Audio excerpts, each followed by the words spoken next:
मुंबई, मंत्रालय, नाशिक आणि ठाणे हे हनी ट्रॅपचे केंद्रबिंदू. विधानसभेत पेनड्राईव्ह दाखवत नाना पटोलेंचे गंभीर आरोप. फक्त 12 गुंठ्यांसाठी महादेव मुंडेंना मारलं. वाल्मिक कराड, गोट्या गीतेचाही समावेश. आमदार सुरेश धस यांचा खळबळजनक आरोप.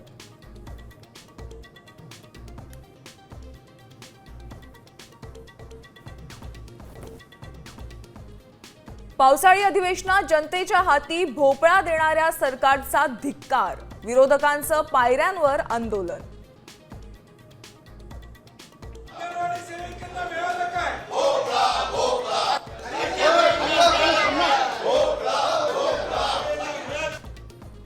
रिटायरमेंट आधीच पूर्ण पीएफ काढता येणार. सरकार करणार नियमांमध्ये मोठा बदल.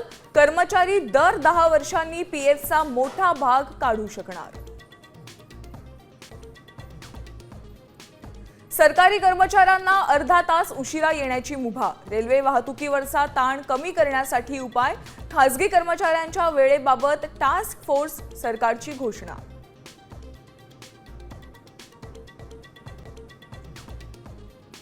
शाळा आणि महाविद्यालयांना दणका. मनमानी फी वाढीला बसणार चाप. शुल्काबाबत लवकरच नियमावली. शालेय शिक्षण मंत्र्यांची मोठी घोषणा.